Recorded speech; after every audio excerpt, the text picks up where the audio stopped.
Pai amado, muito obrigado porque nos trouxesse a sua casa de oração, nos desse ânimo e coragem para encararmos esse frio, para vir aqui louvá-lo e aprender mais de Ti. Peço bênçãos, Pai, a cada membro aqui dessa igreja que não puderam vir, Tu sabes os motivos, e Tu os abençoe grandemente e os encoraje para que no próximo culto estejam aqui todos. E nós Te agradecemos, Senhor, em nome e pelo amor do Seu amado Filho Jesus. Amém. Amém. Então, uma boa noite para nós hoje. Boa noite, maravilhosa. O Senhor Jesus disse que onde estiverem 2 ou 3 reunidos, 2 ou mais, né? Ele está ali. Então, Ele está aqui Conosco. Pela fé, Ele está conosco. Eu tinha preparado um PDF, mas vai ficar muito extenso, então a gente vai para o plano B. Então, os irmãos possam abrir as Bíblias em 1 Pedro, capítulo 2. É uma mensagem muito interessante.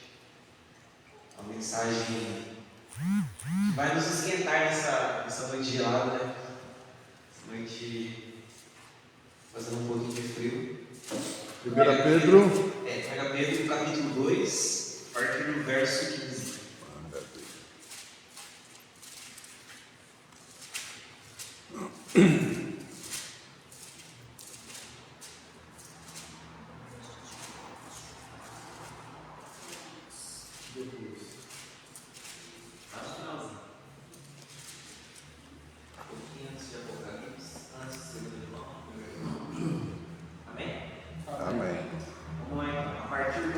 Verso 15 diz assim, porque assim é a vontade de Deus, qual? Que pela prática do bem façamos emudecer a ignorância dos insensatos. Parece um texto simples, a gente analisando na primeira olhada assim, mas tem uma verdade muito interessante. Às vezes, o melhor é a gente, pela nossa prática do bem, a gente fazer resplandecer a glória de Deus do que questionar. Muitas vezes nosso comportamento, a nossa atitude vale mais do que 1000 palavras. Essa é a maneira que Deus quer que a gente enfrente. Às vezes as pessoas do nosso serviço que nos questionam, ou pessoas da nossa família, ou pessoas que vêm de alguma forma nos ferir com palavras. Às vezes o procedimento correto, segundo a palavra do Senhor, pela nossa prática também. É quando aquela frase de Jesus, né? Quando alguém bater no seu rosto, dá o outro lado. É a partir desse procedimento que a gente consegue contornar a situação. A palavra de Deus segue dizendo no verso 16: como livre que sois, não usando todavia a liberdade por pretexto de malícia, mas vivendo como servos de Deus. Irmãos, uma vez que Jesus morreu na cruz por nós somos libertos, como a palavra do Senhor diz. Mas uma vez que nós somos livres para obedecer. O que o mundo lá fora diz com relação a nós cristãos? Vocês são muito chatos, vocês não podem fazer isso, aquilo, como se a gente fosse escravo. Mas pela palavra de Deus, aquele que obedece aos mandamentos, ele é livre. Porque, por exemplo, vamos dar um exemplo aqui, um exemplo bem interessante. Uma pessoa pode chegar na gente e perguntar: mas você não bebe? Por causa daquela sua igreja lá, né? Beleza, você não bebe, você não pode beber. Mas na verdade, aquela pessoa ela se esquece que o escravo é ela.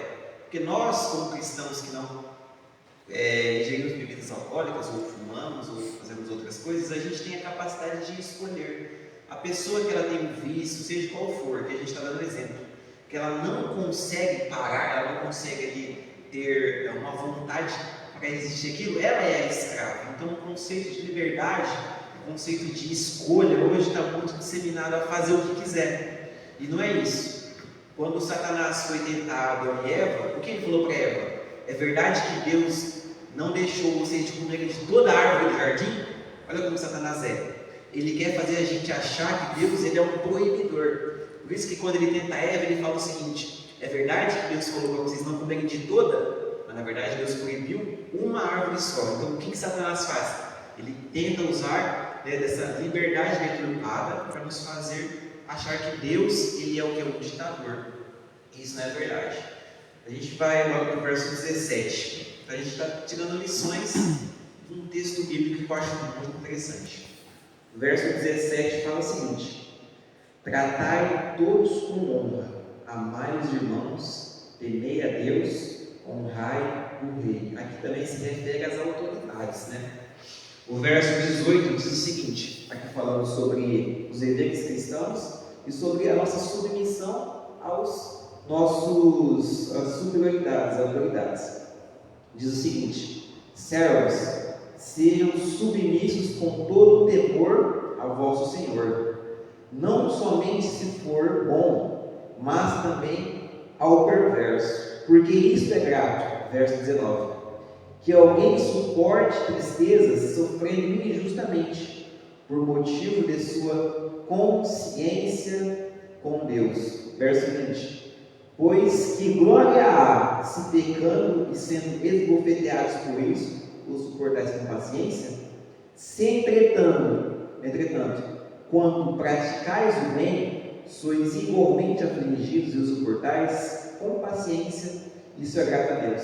Esse texto está dizendo o seguinte, irmãos, para a gente obedecer às autoridades, que isso é maravilhoso perante Deus. E tem uma coisa interessante, aqui diz o seguinte, que nós iremos sofrer, tanto bom quanto ruim vai sofrer, mas tem uma diferença. Aqui o perverso, ele sofre de maneira inútil, porque ele sofre porque ele peca. E tem também o outro sofredor, que é o sofredor cristão. E o que acontece? Ele sofre, mas o seu sofrimento não é fútil, porque ele sofre por causa da sua consciência para com Deus. E quando eu entendi isso, muita coisa na minha vida mudou. Eu entendi o seguinte, que nós iremos sofrer de qualquer modo. Seja cristão, seja um adventista, seja um budista, seja um católico, seja o homem mais santo que tiver na terra, ele vai sofrer. Mas tem uma diferença entre sofrer obedecendo a Deus e sofrer em desobediência. Então, quando a gente entende isso, a gente consegue ter mais fé nos momentos de angústias. Porque se eu estou sofrendo, beleza, mas como eu estou sofrendo? Eu estou sofrendo em decorrência do pecado que eu cometi, da minha rebelião, ou eu estou sofrendo como um cristão? O conselho dessa noite é: sofra, mas sofra como um cristão. Há uma diferença entre você sofrer por decorrência do pecado e sofrer em decorrência da sua boa ação com Deus. E isso é louvável, porque tem uma coisa, irmãos, que a gente colocar na nossa cabeça é bem interessante. Os anjos, eles não conseguem compreender certas coisas que nós passamos, porque eles nunca pecaram. Então, quando um anjo ou um ser não caído observa nós sofrendo e mesmo assim sendo perseverantes para com Deus, eles se admiram. No céu, eu creio muito que eles irão perguntar: mas como é que foi aquele dia? E aquela aprovação que você chorou, mas mesmo assim você não aprovou? Eles não conseguem entender, porque eles nunca pecaram. Por isso que Deus não designou anjos para pregar o Evangelho, designou homens. A gente consegue se entender. Imagina se eu fosse um anjo aqui na frente: nunca pequei. Seria muito fácil falar, né? Para não pecar, para resistir. Então, em suma, em tese, sofra, mas sofra como um cristão. Isso é louvável diante de Deus e diante também dos seres não caídos. E para a gente também ter uma esperança, gostaria que os irmãos abrissem lá em Gênesis 1, verso 3, rapidinho, para a gente entender uma passagem bem interessante, para a gente levar para casa, para aquecer o nosso coração. Gênesis 1, verso 3.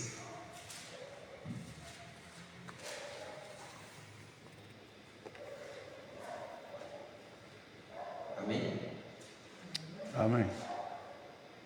Vamos lá. Bem pequenininho, o texto diz: disse Deus na criação do mundo: haja luz, e houve luz. E ali tem uma sequência, né? Deus pede para a separação e tudo acontece. O que eu quero destacar aqui é o seguinte: Deus disse e houve. Todos concordam, né? Deus disse: haja, haja. Deus disse: apareça, apareça. Deus disse: se firme, se firmou. Agora, com isso em mente, e todos nós acreditamos nisso, porque a partir dali se criou tudo, e nós estamos aqui e nós somos cristãos. Então a gente entende que Deus fala uma coisa e acontece. Agora, abre lá em João 14, só para a gente finalizar. João 14,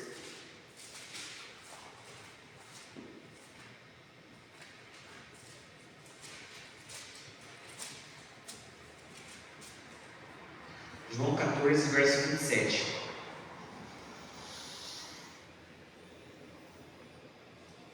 João, Evangelho de João, capítulo 14, verso 27. Todos acharam? Diz o seguinte: deixo-vos a paz, a minha paz vos dou. Jesus ordenou. Não vou lá dou como o mundo dá. Não permitais que o vosso coração se preocupe, nem vos deixeis de amedrontar. É o seguinte, irmãos: o mesmo Senhor que disse lá em Gênesis, haja luz, e a luz se ouve, está dizendo o seguinte: tenha paz, eu vos dou a paz. Então, por que a gente tem facilidade de acreditar que lá em Gênesis Deus disse haja e se ouve, e aqui em João ele diz que nos dá a paz, e muitas vezes a gente não consegue compreender completamente isso. Às vezes a gente se sente perturbado, a gente deixa o nosso coração se perturbar muitas vezes. Então o que ele destaca é o seguinte: a gente vai sofrer? Vai, mas Deus, Jesus, o mesmo Deus que disse há 6.000 anos atrás, haja e se ouve, ele diz, a minha paz vos dou. A gente está num mundo onde não existe paz.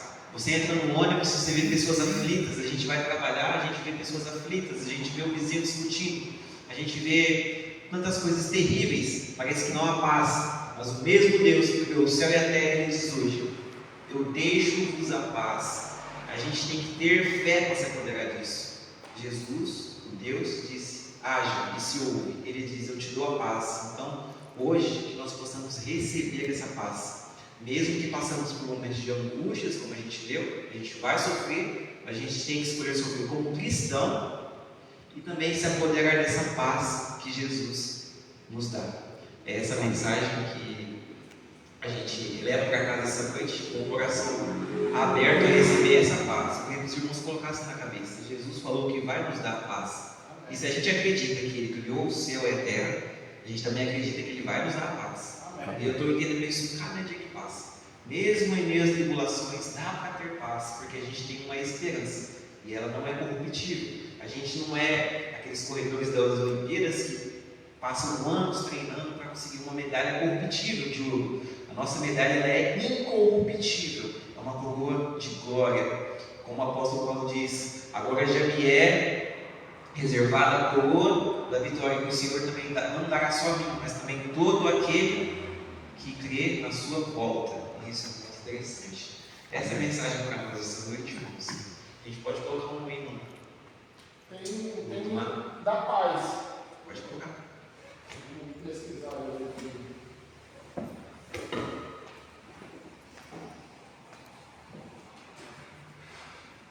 Essa mensagem também a gente pode descobrir que para o cristão o sofrimento tem vida. Sim. Para o ímpio, o sofrimento traz a morte. Verdade. Algo assim indescritível, mas é uma verdade. Verdade. Que a gente sofre, mas nós teremos um prêmio após o sofrimento. Nós teremos aí a vida eterna. O ímpio não, ele está sofrendo.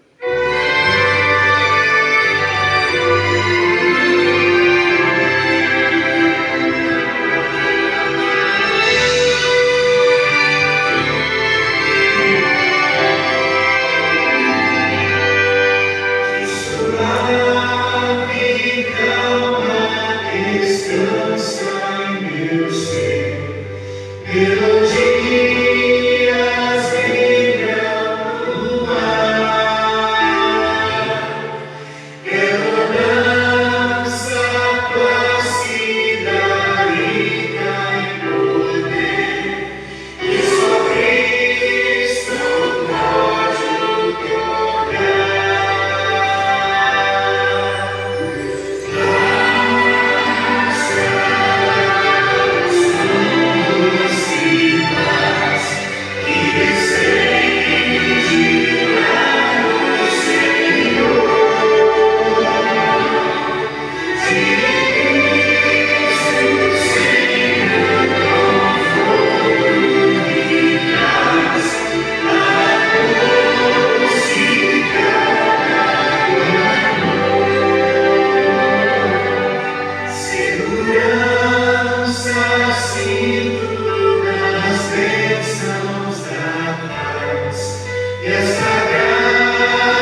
Feche os seus olhos e vamos orar a Deus nesta noite.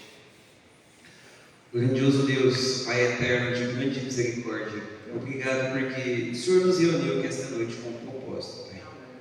Nós estamos aqui com o coração aberto, Pai, dispostos a entregar a nossa vida ao Senhor. Nós recebemos uma mensagem de esperança, Pai, que em meio aos momentos difíceis da vida, como cristãos, que nós possamos entender que o mesmo Deus, Pai, o Senhor, que disse, haja, também disse que nos entrega a paz, que nos dá a paz. Então nos ajude, Senhor, a nos apropriar pela fé dessa paz. Muitas vezes nós não temos paz no dia a dia, nós encontramos tantas pessoas aflitas, Pai, seja no trabalho, seja no dia a dia, seja na família. Isso nos deixa angustiados, Pai. Mas por favor, tenha compaixão desse mundo, Pai. Tenha compaixão de nós e nos dê a paz, mesmo em meio ao caos. Nos leve para casa. Proteja todos nós e a nossa família, Pai. E também esteja com aqueles que por algum motivo não puderam vir, Pai. Esteja com todos os enfermos, esteja conosco, seja a luz que guia os nossos passos. Amém, Senhor. É a nossa oração, em nome de Jesus. Amém. Amém.